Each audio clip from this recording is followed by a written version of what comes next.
In this video, I'll be showing you how to answer those tricky lexical questions in the OET reading test. If you don't already have an effective strategy, keep watching to find out more.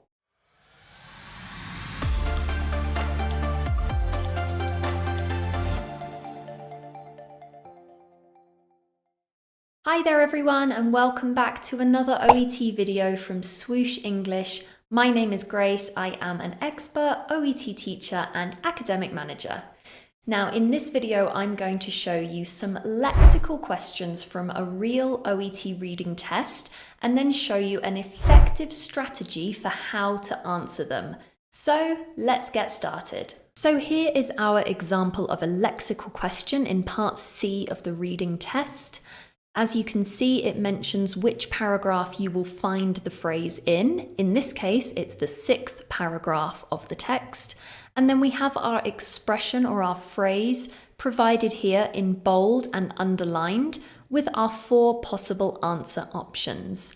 Now, I will show you the section of the text where this appears so you can see what it would look like.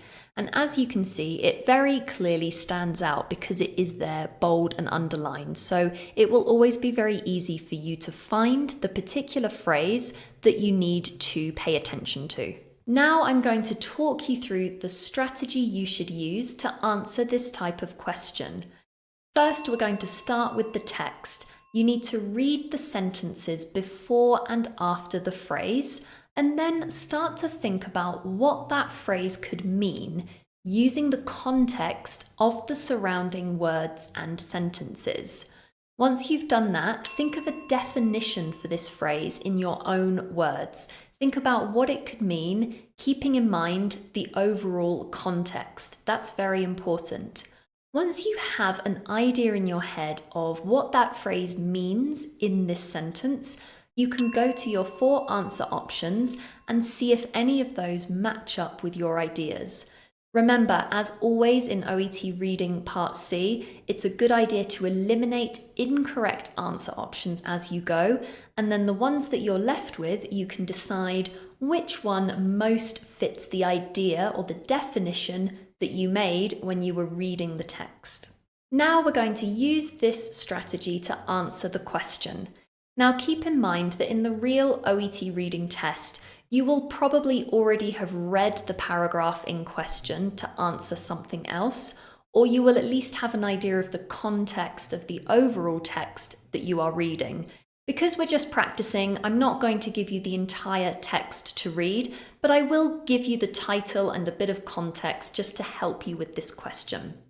So the title of this text is Psychology and Allergy. So the text deals with the relationship between these two things, psychology and allergy, and how they're related. Returning to our text now, and if you would like to take a moment to familiarize yourself with the entire paragraph, please feel free to pause the video and read through it now. If you're happy to move on, let's begin with our strategy. So we're going to begin by reading the sentences around the specific phrase. That means the sentences just before and just after. So I recommend reading these few sentences. Once again, if you didn't already do so, just pause the video and take a moment to read through these few sentences. The idea is that we're getting an idea of the context. Now that you've done that, you're going to use that context to infer the meaning of that phrase. Let's pick out some key parts of these sentences to help us. So I needed to move aside for the next speaker. So they are saying that they had to move on, they had to move out of the area because another person was coming on to speak. The fascinating conversations continued. So this implies that the writer was really finding the conversations with the audience very interesting. So they were very much involved in those conversations until I had to be hauled away. Now that use of had to suggests there was an obligation. Perhaps there was a reluctance here because the conversations were so interesting. It was a reluctant moving away from those conversations because I'd promised to give a media interview. So the reason they had to take themselves away or move away from those conversations was because they were giving a media interview. Now moving on to step 3, which is to think of a definition of the phrase using your own words. This is really important because if you already have an idea in your head of what you think that phrase means in the context of the sentence, it will really help you to narrow it down when you're looking at the answer options.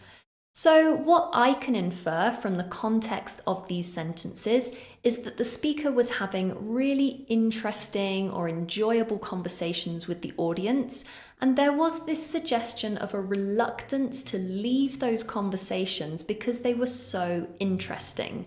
So we can tell that the writer was having a good time, they were engaged and interested, they did have to move away because of giving an interview, and perhaps they didn't want to because the conversations were so interesting.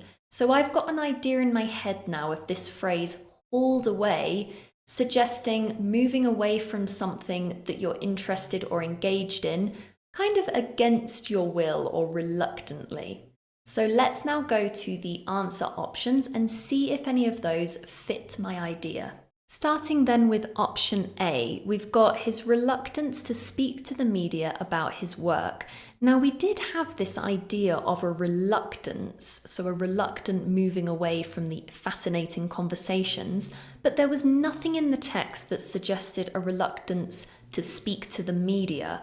So be very careful there. This is a little bit of a distractor because while the writer did mention having to give a media interview, they didn't connect the reluctance they were feeling with having to do that interview. So we can discard A as an answer option. Option B, the extent to which he had enjoyed giving his talk that day. So there was a suggestion here that the writer was enjoying the conversations he was having with the audience, but this expression hauled away, it doesn't really refer specifically to how much he had enjoyed giving the talk. So we can also discount that as an answer option. Option C, his desire to learn more about the problems faced by his audience. So there was a suggestion that the writer was enjoying the conversations, but we didn't infer anything about a desire to learn more. So we would really be making the text fit this where it doesn't really fit that idea. So option C is not the answer. Ending then with option D, the involvement he felt with the people who had wanted to talk to him. Now this fits really well with our idea of the fascinating conversations he was having and how he was reluctantly taken or pulled away from these conversations that he really wanted to continue doing. So option D is the answer. It best fits our idea. The expression hauled away, meaning almost reluctantly taken away from something, which emphasizes how involved he felt. These fascinating conversations, the people who wanted to talk to him, and his desire to be there in the moment rather than being taken out of that situation. So option D is the answer. So that's the method that you're going to use for these lexical questions in OET Reading Part C.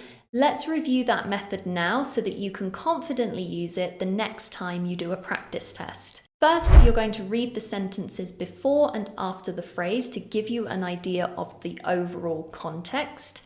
Next, you're going to infer the meaning of the phrase using the context of the sentences before and after to help you. Next, you're going to think of a definition of the phrase in your own words, making sure that the definition you think of fits into the context of the sentence. And finally, you will go back to your answer options and see if any of those fit the definition that you thought of. Remember, as with all OET Reading Part C questions, it's a good idea to try and eliminate the incorrect answer options as you go to narrow it down and give you a better chance of getting the correct answer. And of course, if you really don't know the answer, don't spend too long on a single question. Move on to the next one, but make sure that you have at least put a guess for the answer. Meaning you should never leave an answer blank in OET Reading Part B or C. If you really don't know, always make your best guess. Now I'm going to leave you with a little challenge to see how much you've learnt from this video and put into practice everything we've talked about. So as you can see here, you've got a paragraph from a Part C text on the common cold, and here is your lexical question. So have a go at answering that question and leave your answer in the comments for us to check below. So good luck everybody with that. Make sure you write your answer in the comments so that we can check and let you know if you got the answer correct. So that's the end of the lesson. I hope that you found it useful. Remember, it's absolutely essential that you get as much practice as possible for the OET reading test so that you can be ready to answer questions like this on test day. Make sure that any materials you're using are from an OET premium preparation partner like Swoosh English to ensure that you are doing the best possible preparation. Now, if you are looking for more tips and advice on the OET test in general, I'd like to invite you to join our Masterclass. It's absolutely free to sign up for and attend, and you'll find lots more helpful tips and pieces of information that you can use to properly prepare you for your OET test. So the details on how to join our masterclass are in the description below this video. Don't forget to like this video and subscribe to our channel for more OET content, and I will see you very, very soon.